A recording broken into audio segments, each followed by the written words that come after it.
Hi friends, welcome to our YouTube channel governmental opportunities. आज के इस वीडियो में हम हमारा थर्ड सिंबल इंडियन सिंबल्स में का जो कि है वंदे मातरम वो डिस्कस करने वाले हैं। So this is a detailed video. अगर आपको इसके नोट चाहिए तो डिस्क्रिप्शन चेक कीजिए। तो आज हम इसकी हिस्ट्री जानने वाले हैं, इसके कुछ लीगल एंड कॉन्स्टिट्यूशनल एस्पेक्ट जानने वाले हैं। So let's begin. History of national song of India Vande Mataram. तो नेशनल सॉन्ग जो हमारा इंडिया का है वो है वंदे मातरम। तो इसकी सबसे पहले हम कुछ हिस्ट्री जान लेते हैं, यानी कि वंदे मातरम लिखने के पीछे कुछ वजह रही है, कुछ बैकग्राउंड है, वो हमें कुछ समझना पड़ेगा कि वंदे मातरम किस सिचुएशंस में लिखा गया था। British government official in 1876, the colonial administration was trying to promote God Save the Queen as the national anthem of British India.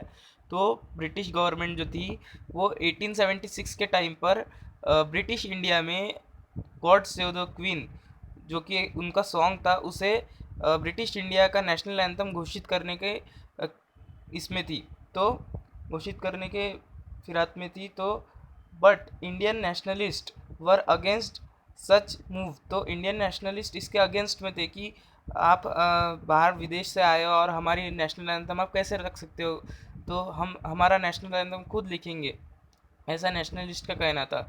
10 Bankim Chandra Chattopadhyay, जिसे कि हम चैटर्जी भी कह सकते हैं, wrote a poem which could capture rich culture of history of India। तो इसीलिए फिर ऐसे सिचुएशंस में जो ब्रिटिश ये चाह रहे थे कि गॉड सेव द क्वीन इसे घोषित कर दे, तो ऐसा ना हो, इसलिए बंकिम चंद्र चट्टोपाध्याय ने खुद इंडिया के लिए एक नेशनल एंथम लिखने का ट्राई किया। तो उन्होंने एक पोएम लिखी जो कि इंडिया के पूरे रिच कल्चर को दर्शाती है। He wrote Vande Mataram at Chinsura. तो वो जो पोएम थी उन्होंने लिखी वो वंदे मातरम थी, और उन्होंने चिंसुरा इस जगह पर लिखी है। The poem was published in Chattopadhyay's book Anand Math in 1882। It was set in the event of Sannyasi rebellion. तो ये जो पोएम है ये आनंद मठ जो कि चट्टोपाध्याय की बुक है 1882 में जो पब्लिश हुई, तो उस बुक में इस पोएम को सबसे पहली बार लिखा गया था, यानी उस पोएम को वंदे मातरम को सबसे पहले बार पब्लिश किया गया था इस बुक में, लोगों के सामने इसे पब्लिकली घोषित किया था। जादूनाथ भट्टाचार्य वॉज आज to set a tune for this poem. तो जादूनाथ भट्टाचार्य को काम दिया था कि ये जो पोएम इन्होंने लिखी है चट्टोपाध्याय ने, तो इस पोएम को ट्यून दे, ऐसा काम जादूनाथ भट्टाचार्य को दिया गया था। The modern Vande Mataram as it hear today is credited to V D. Paluskar. तो जो आज हम वंदे मातरम सुनते हैं ये किसके वजह से सुनते हैं, तो वी.डी. पुलुस्कर ने इसमें कुछ चेंजेस किए, इसकी कुछ ट्यून में चेंजेस किए, और जो आज हम जैसा सुनते हैं वैसा वी.डी. पुलुस्कर ने उसमें चेंजेस करके बनाया है। On 24th January 1905, the Constituent Assembly of India adopted Vande Mataram as a national song.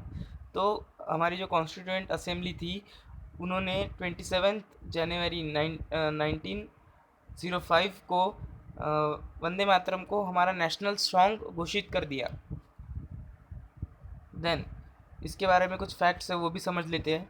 The first president of India Rajendra Prasad stated that the song should be honored equally with the national anthem of India। तो राजेंद्र प्रसाद जो थे इन्होंने बताया कि जो हमारा national anthem है इसके बराबर में, इसके इक्वल में ही इसे सम्मान दिया जाए इस सॉन्ग को।